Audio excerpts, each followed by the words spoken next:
Hey, I'm back. Anyway, let's pick up. As I said, this notion of an intrinsic electron spin, an intrinsic magnetic moment, was being bounced around, and actually, we needed some evidence for that. And so the evidence came from a very famous experiment. It's actually my most loved experiment in physics. Very famous experiment called the Stern-Gerlach experiment.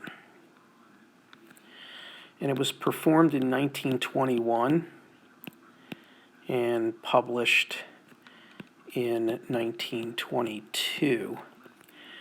And I want to emphasize the fact that this predates the development of the Schrödinger picture of quantum mechanics.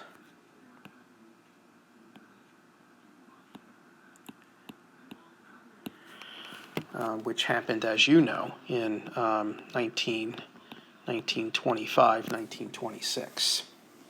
So the Stern-Gerlach experiment really didn't set out to look for electron spin per se, right? They were looking for evidence of space quantization.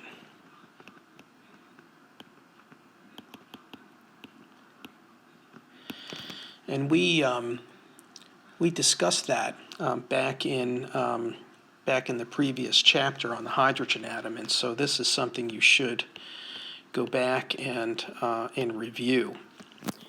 So, but before we get into the Stern-Gerlach experiment per se, I want to go back and just review the relationship between force and an associated potential energy. And so the force and the potential energy are related by the negative gradient. So force is equal to the negative gradient of the potential energy.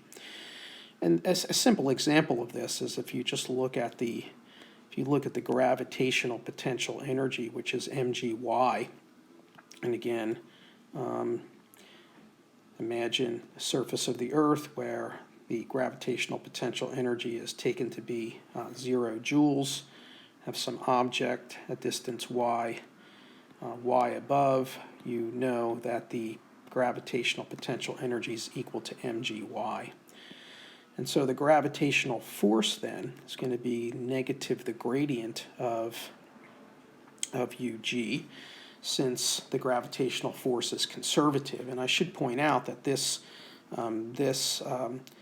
relationship works only if f's are conservative. And this gets back to discussion I had with a colleague last week, and uploaded a little YouTube video which you may or may not want to watch, which I actually did for her, but you can view it if you want. So then the gravitational force then is going to be the negative gradient of the gravitational potential energy, which is mgy. Remembering that the gradient is equal to I caret change with respect to x, j caret change with respect to y, plus k caret change with respect to z. The only term that's going to be important here is going to be the change with respect to y, since the other derivatives give you 0. And so then the gravitational potential force then is going to be then negative j caret change with respect to y on mgy, which is then going to be mg negative mg j caret. And that makes sense, right? Because you know that the gravitational force is directed downward toward the center of the Earth. Okay, so so that all works just fine. So likewise here, right? We could look at the relationship between the magnetic force on a magnetic dipole with the knowledge that the magnetic potential energy is equal to negative mu dot B. And so given that, this then turns out to be the gradient of mu dot B, which then is going to be equal to the gradient of mu x bx, mu y by, mu z bz. And the way that the experiment was designed was that the gradient or change in the magnetic field was most pronounced in the z direction, and so the only term that's going to be important here is the bz term, and so the magnetic force then is going to be equal to the mu sub z, which is a constant, change in bz with respect to z. So what that said was that if we put a magnetic dipole into a non-uniform magnetic field, it's going to feel a force. And depending whether that magnetic dipole is oriented up or down, then it's going to feel a force in the upward or downward direction. Okay, so I'm not going to draw a picture of the actual experimental setup, but you should look at the figure in your book, right? So you want to look at the figure in your book, and that's going to give you the experimental details. And also, I gave you the URLs, actually the URL rather, URL for for a great YouTube video on the Stern-Gerlach experiment, and so you should take a look at that and study it along with the figure in your textbook. And I also uploaded an article from Physics Today, which again I ask you to read.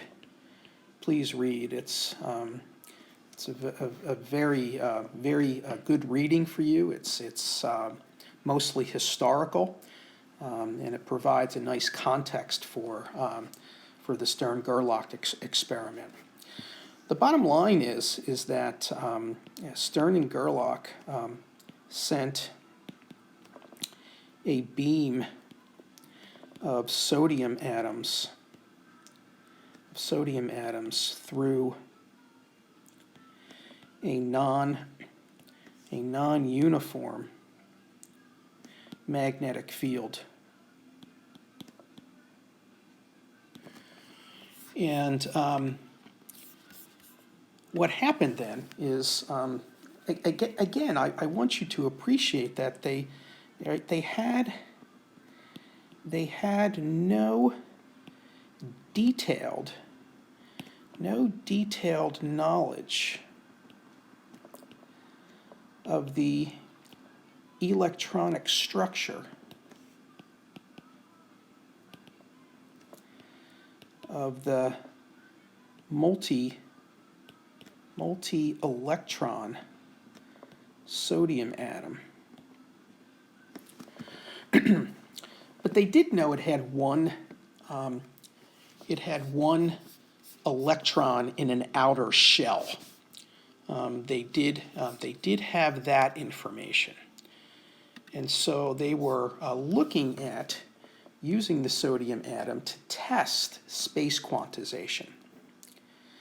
And so when they sent the sodium atom through this non-uniform magnetic field, space quantization of the magnetic moment would have resulted in a finite number of lines or bands on the detector, okay? So the expected result was a finite number of bands or lines on the detector. Now, how many bands or lines? Well, that goes back to the relationship between L and m sub L. And so you know that there are 2L plus 1 m sub L values. Okay, so regardless of what m sub L is, this is going to be odd. And so they expected to see an odd number of lines on the detector.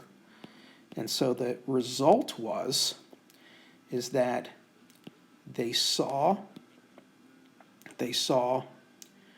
only 2 bands or lines on the detector. Oops. Be good if I can spell detector here. All right, so 2 bands or lines on the detector.